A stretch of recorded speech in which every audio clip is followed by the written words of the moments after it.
anybody in the room? Are there people? Not yet. There are no people. Okay. It says live, and there are no people yet. Dun, dun, dun, dun, dun, dun, dun. Dance, Woohoo! fancy dance, because we're like, woo! One. I see one. You see one. Hello. Welcome. Two. Hello. Three. Here they go. Everybody's waking up. Everyone's waking up. Awesome. Yay! We'll get people started on this. That's perfect. Hi, everybody. Hi. So we're gonna wait for the room to fill up a little bit, and then we'll go ahead and introduce ourselves for our program today. Welcome, by the way, for our Soaproot program. We're so glad to have you come out with us, especially so late in the evening. So we're just gonna hold tight for a little bit. 16. 16. Okay. All right. So we're looking pretty good. So welcome to the Soaproot program. My name is Kat. I am an educational aide with the Santa Clara Valley Open Space Authority. And behind the camera is our lovely Terry. She's our educational programs coordinator, and she's the one who works the strings behind all of our fun educational nature stuff. So if you've ever been on a program with Terry, definitely give her a thumbs up. I do want to take a moment to first, we're gonna introduce you to the place. We're gonna introduce you to our agency. We're gonna talk about a few other things, and then we're gonna go ahead and get started on our walk here today. So first off, I want to acknowledge that we are standing on indigenous lands, primarily of the Muwekma and Amamutsun, who are both native Ohlone peoples. We are going to be talking about traditional uses for soap plant, and I do want to credit them with that knowledge. So if you guys are interested in furthering your education and interest in regards to native peoples, I highly recommend going to their websites, amamutsun.org and also muwekma.org, to learn more about them, because it's some really fascinating, really interesting information out there. Also, let's go ahead and introduce the place, introduce the agency. So I'm actually here at Lake Cunningham. You can kind of sort of see the lake behind us, and we're standing at the edge of the native plant garden that was helped put in place by the California Native Plant Society. That's why you also hear the airplane overhead, is we're pretty close to San Jose. And furthermore, we're here in respect to the Santa Clara Valley Open Space Authority. So the Santa Clara Valley Open Space Authority works to protect wildlife habitat, water resources, and working lands. And we also work really hard to help increase access to nature for urban areas. So Lake Cunningham is definitely not one of those places that we've funded before, but we do host a lot of educational programs here, especially in collaboration with the California Native Plant Society as well as the Audubon Society. So if you guys are interested in further educational stuff, we'll hopefully start having in-person programs, but just stay tuned on our virtual page for that. So without further ado, I think we're going to go ahead and start talking about soap plant. We're actually going to be kind of staying in this main area here, and Terry and I are going to do our best to socially distance with each other. So what will usually happen is I'll point out a plant, I'll point out a thing, and then I will walk away and talk about it while she tries to get a close-up on it. As with everything virtual, make sure to let us know in the comments, if you're having any issues with sound, if you're having any issues with seeing anything. That way we can help make it better. Because we want you guys to be able to see things while you're out here with us. I want to first start off with mentioning that soap plant is a multifunctional miracle. It's often called that by different people, and that's because it's used for so many different things in traditional Native Californian society. I was going to ask you guys, what are some things in your own lives that have multiple purposes or multiple functions? Can anybody, like maybe chat in the comment section, mention an object that they've used for different things? So we'll take a couple moments while we do that. Sylvia and Sandra say hi. Oh. And Ron Horry's here too. Ron Horry is here. Sweet. And Shay. I saw Shay. That's awesome. So, can anybody think of anything that's Vinegar, said Ruth. That is a good one. I didn't even think of that when I did my brainstorm this morning. I was like, things with multiple purposes. What do I use? My phone, says Ron Horry. Yes. Oh, that's awesome. That's one that I definitely thought of. Anything else? Nope. No? Hi, Ellen. Perfect.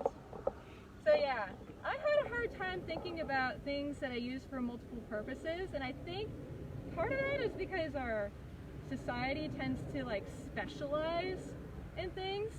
Like if you look at all of the kitchen gadgets you have nowadays, you have a different thing for every different function.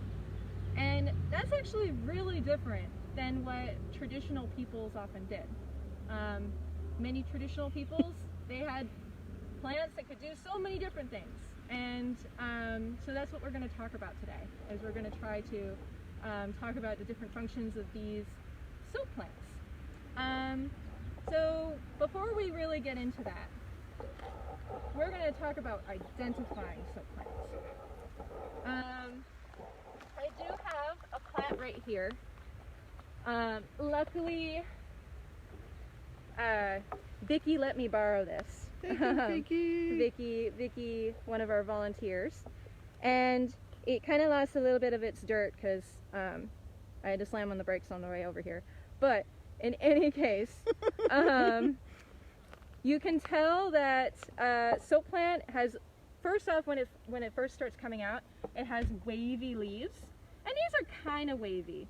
I think with the age, like it's been out during the summertime, it's kind of gotten less wavy. I have a picture that shows those wavy leaves a little bit better. So,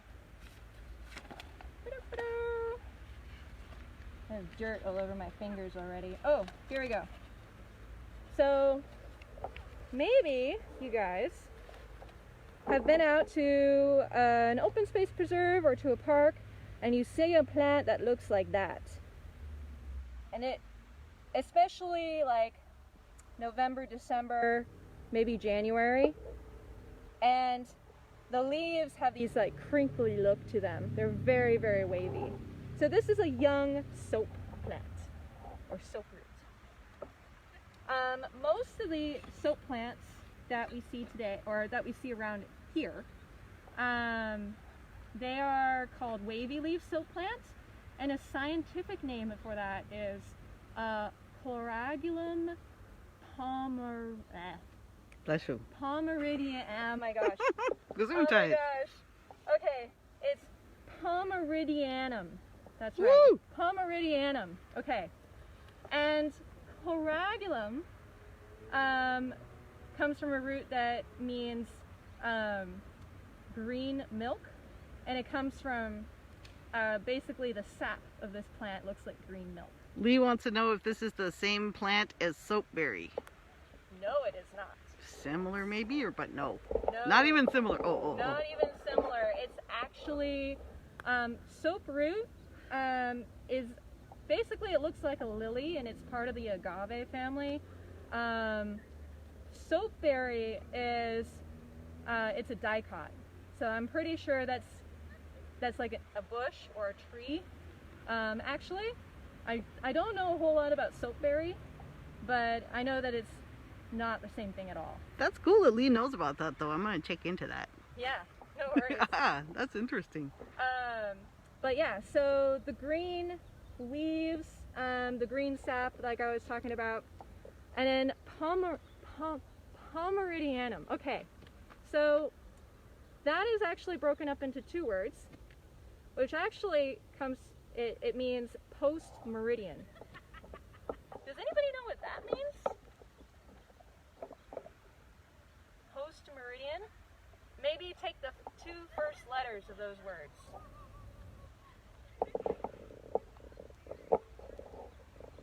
Nope. So it means PM, or in the afternoon, post midday, post the middle.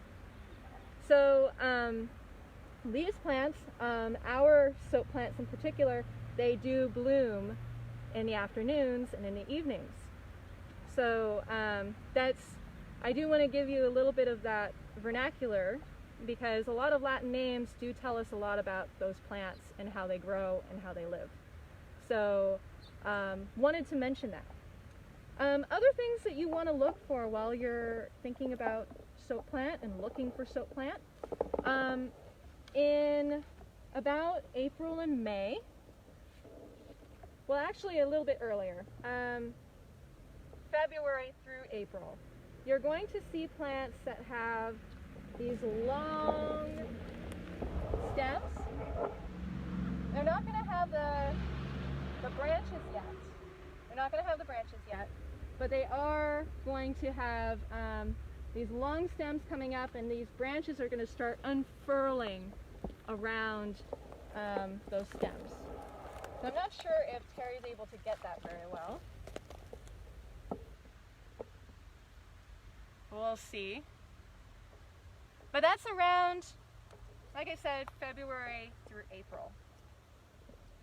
And around April, those plants will actually start forming buds. And the buds are super stripy. When they start to form, they actually get, ooh, there we go. There you go. So now you can kind of see the stripes on some of those buds. And that's how they first form. Perfect. So they take a long time to form those flower stalks and then to form those buds. And that's all a part of that is basically a part of their ecology. You might have noticed, like, these plants are growing during the winter time. I wonder why they do that. Does anybody have any ideas why they decide to grow, like start sprouting in the fall, and then they focus all their efforts in the early spring? Any ideas? Alan was just asking, what's that bug that was flying by the plant? Well, we actually get to that. It's one of my favorites right now. He's looking really cute right now. I almost want to hug that little bumblebee. I won't though. Oh. Anyway. Rain, somebody said. That's Ruth. That's exactly right. So California is different from the rest of the world in that we have a Mediterranean climate. There's only like very few Mediterranean places, like there's only 5 others in the world. And in all of those places, like here, we have hot, dry summers and cool, wet winters. We get a rain during the winter time. It makes it hard for a lot of native plants. And because they, during the, their growing season isn't quite matched up with the wet season. And a lot of other places, you have like the hot season coincides with the rainy season. And so that's why in back east you can have all these crops and you don't have to worry about it nearly as much. They're getting the rain. But here, our native plants, They're focused on doing the majority of their growing when they have access to water. Because if you've ever been out here, even in the past week, you know how hot it gets and how dry it gets. So I do want to mention something. These plants are focusing the majority of their energy on doing their growing during that early part of the season. And it's a lot of work, obviously, to get a nice tall flower shoot that comes out over all of those grasses and things where you'd normally find this. So we do find soaproot at Coyote Valley. Often I will find plants tucked away under these majestic valley oaks and on the grass and on the hillsides. So they really enjoy like the more temperate part of the landscape. They also enjoy the more temperate part of the day. So that's why they bloom in the evening. So that's the second part of the name, is post-meridian. They bloom during the latter half of the day. Now, unfortunately, my plants did not cooperate with us today. We actually didn't think that we'd even get to see some blooming at Lake Cunningham. But I had a trick up my sleeve. I'm like, I'm going to bring my plant today, and I know my plant is actually still blooming. It bloomed before I got here. So, yeah. You don't get to see it actually open, but we will get to see, we'll get to like identify the flowers and take some close-ups of the flowers today. So this I'm one's so sorry about that. This one's your plant then? This one right here is my plant. It's growing right next to a rosemary because I am very space efficient on my balcony. But yeah, this one's, it's got some nice flowers on there, and it's getting cross-pollinated with a couple of the plants here, so I'm really excited about that. So where was I? That's right. Identifying the flowers. So like I mentioned, these are very similar to lilies, and I actually have a close-up image here to help show us what those flowers look like really close up. So here's a nice little picture there. How is that showing up, Terry? That's good. Awesome. So they actually, they have 3 sepals, 3 petals, and they also have 6 stamens. You can't quite tell You're welcome. The difference between the sepals and the petals. Like I can't, not really. So they really kind of look like they have 6 petals. But as you can tell, once those flowers open, they bend back towards like the stem of the plant, and there's a nice pretty little stigma in the middle of all of those anthers. Those anthers are the little yellow parts here. A stamen is the whole thing, and then the stigma, which is the female part of the flower, is a little part in the middle here. So we do have a couple questions. So Naomi is asking if the afternoon bloom is it afternoon bloom for a particular pollinator? That is a very good question. There are some hypotheses about this. Well, currently I don't think there's any specific moth or night pollinator that goes on soap plant. I tried researching this. All I found was that there are some pollinators that like to pollinate this during the afternoon. I'm like, that's really helpful, internet. I have seen personally that a lot of native bees, especially bumblebees, love soap plants. I've read in some places that the insect activity increases a little bit during the evening. So then those pollinators can come during the evening when it's a little bit cooler. I've heard in other resources that they bloom in the evening in order to not compete with a whole lot of other flowers, or basically they're putting out their best nectar during a certain time, and the bees know it, so they come to those flowers. That's cool. And then Sandra is curious as to what are the plants with white flowers that are growing next to you? Ooh, that is a good question. Why don't we take a peek? Ooh. Yeah, why don't we take a walk real quick? Because I know I've been standing here for a while. I want to go walk around. Is she talking about these? Like this kind? Like this? Yeah. Those ones.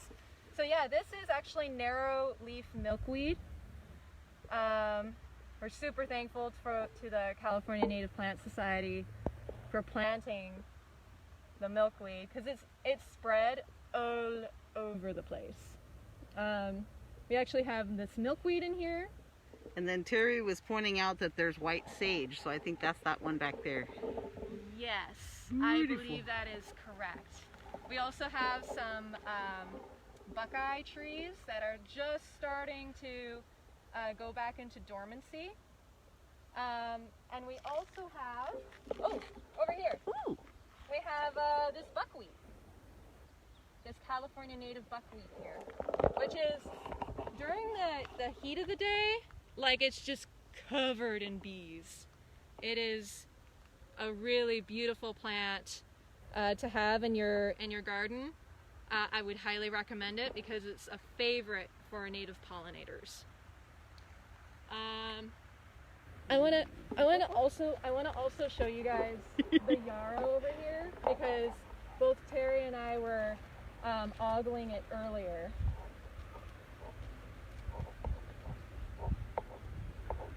So this is another white flower. We have a lot of white flowers out right now. And this is Kalia millefolium, or common yarrow. And you can kind of tell millefolium means many miniature leaves here. And these leaves almost look fuzzy because there's so many leaves, like compound leaf structure here. So this is a whole nother reason to come out to the California Native Plant Garden at Lake Cunningham, because it's gorgeous. What else was I going to say? So we were talking about the flowers of the soap plant. There's some really good examples in here of what they look like after they're done flowering. So I want to show you guys, actually, this is one right next to the yarrow. So when they get pollinated, they form seed pods that look like that. And you also start to see that the bulbs, or the leaves around the bulbs actually, like this stuff, it starts to dry out. And so the soaproot, just like our buckeye tree and a lot of other native plants, they go dormant once they're done blooming, once they're done basically reproducing for the year. And so for like the rest of summer, they're done. And they're done until the next year. So they're kind of mysterious. When you're walking around in mid-July and you're like, I wonder where a lot of those flowers are. They're actually, a lot of them are actually gone dormant. Some are annuals, so they basically die back. They die completely in the summer, and then those seeds sprout in the spring, or actually in the winter. And so do a lot of our perennial bulbs like the soap plant. So that's another trick of California seasonality there. So I've talked about the plants, I've talked about their ecology and their seasonality and what to look for during each season. The next thing that I want to do, because I know you're all very excited to do it, is I'm going to demonstrate how to use, like, some of the uses for native soap plants. So, what we gonna do? I'm kind of tethered to Terry, so that's why I can't walk very far. If I walk too far, then you guys can't hear me anymore. So that's why I'm doing a little bit of a dance. First off, why don't we show you what the plant looks like out of the ground. So we'll actually, Vicky totally gave me permission to do this. We're gonna do it.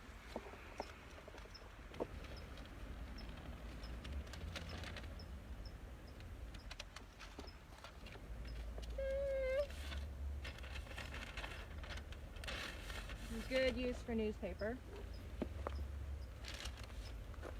I'm gonna see whether I can't get that bulb out so I can show you guys what exactly it looks like.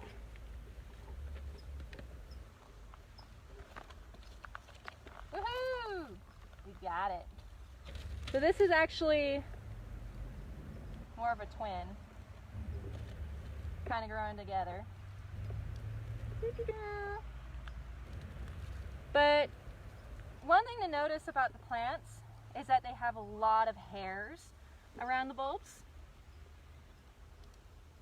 Not sure exactly why. Might help insulate them. That looks like an animal hair. I know, it looks so fuzzy, right? And inside is where you actually have the bulb. So this one looks a little brownish. Ah, where's the bulb? Oh my gosh. Okay, yeah, so it's actually white on the inside. I'm not sure if you can see that. And so yeah, the actual bulb itself, not super big. They look big because there's covered in all this hair. The older the bulb, the more hair it usually has, because I think as you get more leaves, you get more hairs that just kind of help shelter it underground. So I'm not going to actually cut this one up because I have a sacrificial soap bulb. Sacrifice. So, sacrifice. Sacrifice. Oh my gosh, Terry. Yeah, so there's one here that I actually found at a friend's place, and unfortunately, like, a gopher kind of started nibbling on it, and I wasn't sure whether it was actually going to survive. So we're going to actually use this one. And I have one that, so I cut it in half so then that way you guys could see the inside. But this is what it looks like on the outside once you remove all the hairs. Jason wants to know, from where do the hairs grow? They grow from the bulb itself. Oh, okay, So like the bottom they grow of it? as a skin. Yeah. So like if you've ever like peeled an onion, it's kind of like a skin like that. But they form more as like individual fibers rather than as an actual skin. That's a good question. But yeah, so you can see the layers of the bulb in there. Just like that. Super cool looking. And right now, my hands are kind of dirty, so I'm going to wash them. You can use that water in that cup thing if you want. Yeah. Go for it. That's what that's for. I'm gonna rinse off. 20 seconds. Just kidding. 20 seconds? What? Okay, so we weren't entirely sure how we were going to do this part, but I think I feel so sad for having to do this, but I'm going to do this. We'll actually set these guys aside. Okay, and so in order to, first off, we're making soap. This is what we're going to do first with it. It's called soap plant because there's some compounds in here that actually kind of lather up and form bubbles. So you see how like gooey that is? There's like a lot of goo in there. It's kind of squishy.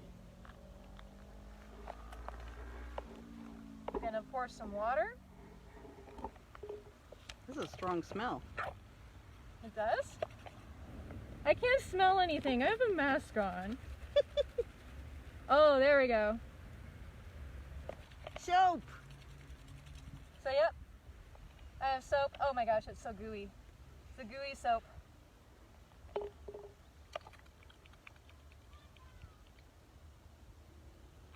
So, I was gonna mention, traditionally, native Californian people might use this as a shampoo. They use it to wash their hair. It also can be used to wash clothing. And what's also really fascinating about it is because the saponins, which are the chemical compounds that create that soapy feeling, they reduce surface tension in water. That's kind of how soap works. Is it reduces surface tension, so it kind of breaks up water molecules, allows them to interact with fat molecules, oils, and dirt. So that's why soap works the way it does. It can also be slightly poisonous. So I wouldn't necessarily recommend eating them raw. But traditionally, native Californians would also pound this up and potentially like put it in a creek or put it in a river in a sheltered area, and you might catch fish with it because the saponins interact with their gills and they go lethargic and kind of go belly up. And they're very easy to catch that way. I don't recommend it. I'm pretty sure it's illegal to do that nowadays. But just another, really cool use for this. So not only can you use it to catch fish, you can also use it to wash. I'm going to clean up a little bit more and rinse my hands off. You can actually see more of the bubbles in there.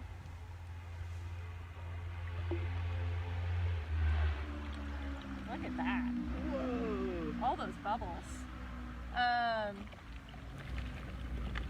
This is so nice. I don't even have to worry about like, oh, you know what? I should have put the dirt back in the pot. Now I'm going to have to wash my hands again. That's okay. You've got soapy water. I got soapy water now. So I'm going to tell you guys a story to kind of hint at the next use for this plant. So I learned this story from another naturalist. His name is John Lynch. He works up in Sonoma County. And he was telling a group of interpreters and storytellers about how he learned about soap plant. And he was taking a traditional native plant class, which is really cool. And he got super excited about it. He's like, especially about soap plant, because he was like, oh man, I'm going to take this soap that I can take from this soap plant, and I'm going to make shampoo for my relatives. That's going to be a great present. So he's super excited about it. He goes ahead, he gathers his soap plants, he pounds them up the way I did, and then he actually extracts some of the liquid out of them. And he realizes, he's like, man, this stuff, in case you didn't notice, it's kind of runny, right? So he decided that he was going to heat it up on the stove. So he heats it up on the stove, and he stirs it up, and it's looking really good, and he bottles it up, and he's so happy with his product. He's like, this is going to make the best shampoo for my relatives. So he's like, well, I should try this out before I give it to my relatives.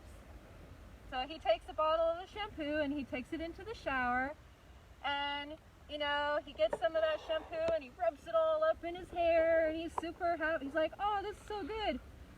And it's like, it doesn't lather. So you notice how this stuff, it got nice and lathery and nice and rich. It's really fun. I like playing with it. It didn't lather, it just stayed sticky. And he tried rinsing it out.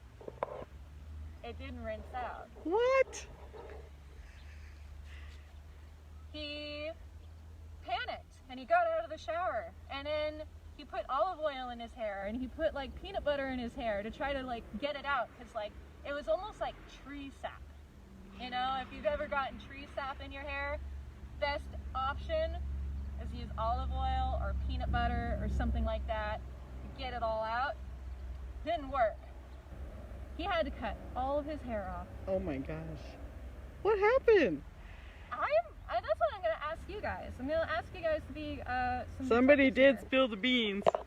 Someone spilled the beans already? Yeah, Jason and Sylvia have seen the presentation. Oh. They said, he made glue! He made glue. Oh Yep. no, he put glue in his hair. So, I'm not going to make glue today.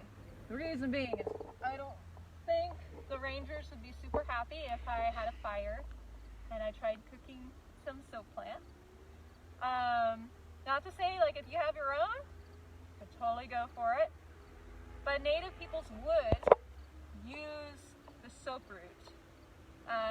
They would take that liquid, they would boil it down, and they would use it for fletching feathers onto their arrows.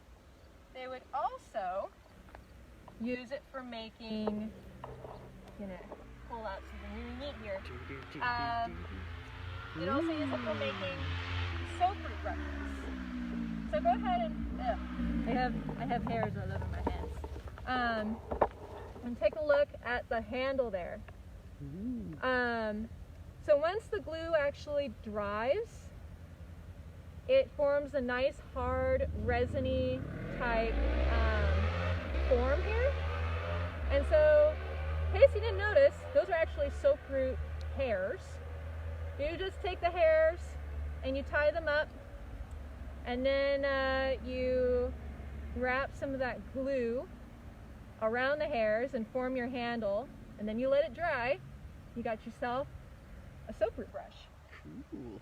And these are very useful if you need to clean your acorn meal out of your basket or out of your mortar where you're pounding acorn flour. So this is a very important tool for native California peoples. So I'm going to go ahead and put that back in there. I'm going to set that back over there. Let's see. What are some other uses? I feel like I'm like totally blanking on some of them. We talked about soap. We talked about using them kind of as a poison. Could it talked about be an emergency food? So Not there one you you go. probably want, but is that true? I don't So know. you can also eat soaproot. Ew. And I wouldn't say ew. I wouldn't say ew. What's interesting is I've heard from multiple people who've tried soaproot, who've tried roasting it. So you do need to roast it. You do need to roast it. If you want to like try it, you have to roast it. Because like I said, those saponins are slightly poisonous. Uh-oh. I don't think they're gonna kill you, but they're totally gonna make your day not very happy. So don't eat a raw soaproot bowl. Just don't. You wrap them up like you would a potato. Make sure you clean all the dirt off and everything. Roast it, and those saponins break down with the heat, and then you can eat it. And it's, from what I've heard from multiple people, they taste kind of like sweet potatoes. So that's not bad to me. I'm like, kind of bland, kind of sweet, you know, especially if you do them right. The other thing that is edible about them is actually the leafy greens. So, like we looked at Vicky's plant here. They have those greens here. Like when they're young and they're just freshly grown, they're really supposed to be really delicious. So I haven't personally tried it, but if you have them growing in your garden, you can totally try it.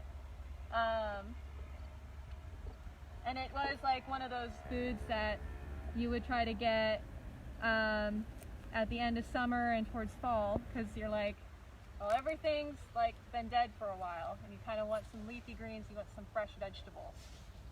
What are some other things that we could use this plant for? We talked about the soap, we talked about the eating. Oh, that's right. So one example of like food too that I did want to mention was that members of the Donner Party were actually given soaproot plant, and it did help them survive. I think I have an account.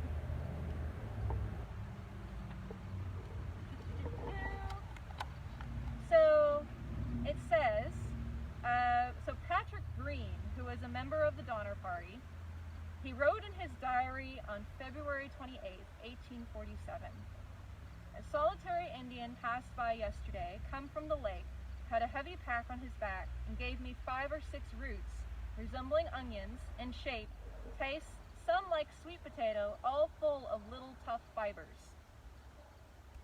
So, probably was given soap roots, and he probably was very, very thankful, because, I mean, all the other things that they had were, I mean, you know. We know how that went. Yeah, exactly. So, it could be used as an emergency food supply.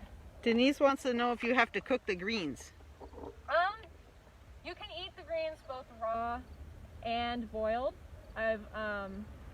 I think some people prefer them boiled because they get a little bit more tender, but I think if you pick them early enough, they might not be too bad.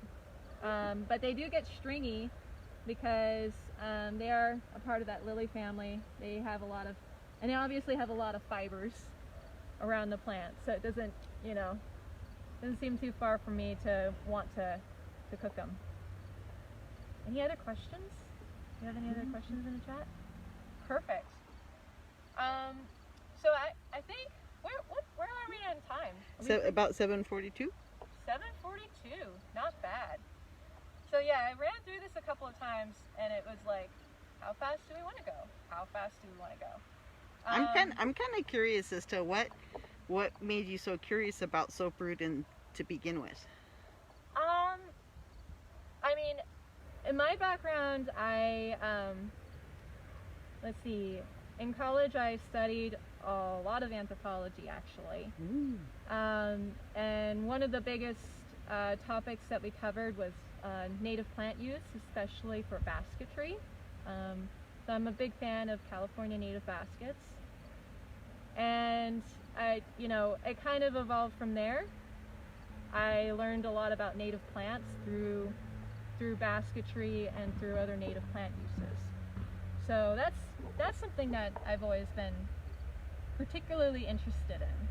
I don't claim to be an expert by no means, and I do highly encourage anybody who's interested in that to learn from tribal peoples themselves. Definitely.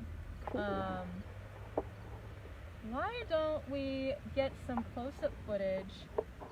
Because I see those bumblebees over there, and they're having a fun time on those flowers. You guys interested in seeing some bumblebee action? Okay. So I think someone asked before what exactly that insect was, and that's a yellow-faced bumblebee. And if you guys got to see the video that we put up earlier, where'd he go? He's like over the chain. He went over there. He's up. He's up. He's up. He's up. Up so further. hard to keep track. so difficult. Take that, paparazzi. Yeah, Whoa. like, Oh no, he likes the camera. He doesn't like the camera. He startled me a little. But yeah, so if you guys got to see the video, there were tons of yellow-faced bumblebees on the soap plants over at Coyote Valley, and that's where we got some of that footage from. And as you can tell, they're very delicate flowers. They actually, they don't live for very long after they bloom. Once they bloom, they basically live for the night, and then they senesce, they die. So we're like seeing their last moments? You're seeing their last moments. Luckily for us, we have one soap plant here that was still in bloom here at Lake Cunningham. I was super surprised because when I came over here with Vicky, all of them were done. All the ones that we saw over there were done. But just so it goes to show that it is really dependent on local conditions on where you can find them and where you can find them blooming. So, I mean, I highly recommend get out there. Go look for them. You might even see some still blooming in other places. Sophia's asking, what is your job title? Doing educational nature things like this is a dream job of hers. Oh!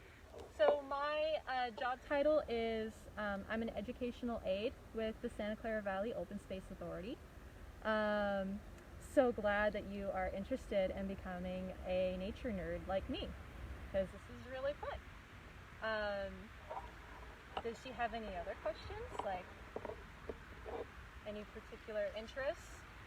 She like birds, flowers, bugs, snakes. Snakes. That was me. That was Terry. Terry likes snakes. We really can beautiful. also take a look, because right now the sun is setting, and just a look over in that direction is absolutely gorgeous. Do we want to take a walk over there? Yeah, sure. Do you have anything over here that you don't want to leave? Or? I think we're probably okay. We're probably okay. We'll be watching. Ooh, the wind's picking up. The wind is picking up.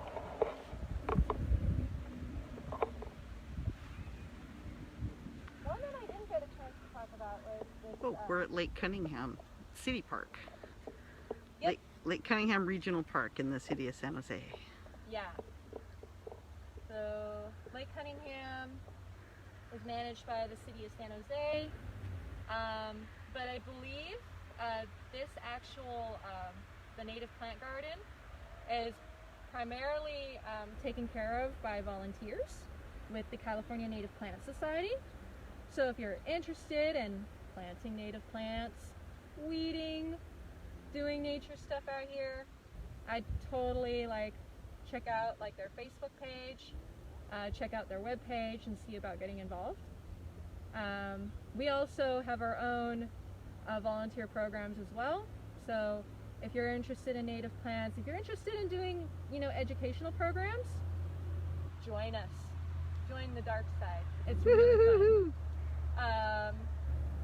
Otherwise, I think I'm gonna just kind of wrap up the program here. Thank you all for coming and joining us out at Lake Cunningham today. I know I'm so sad that we didn't actually get to see any openings, but I hope that you guys enjoyed the video that we posted earlier. The other tidbits that I want to add is if you are interested in learning about more about traditional knowledge, traditional peoples, the native Ohlone peoples like the Amamutsun and Mwekma, please do check out their websites. And if you're interested in more of our educational programs, please come on out and or check our website and sit back from the comfort of your chair. All right. Do we have any other questions? We're just saying thank you, and that was very interesting and fun and great information. Awesome. Thank All you right. guys. Thank you. Bye bye.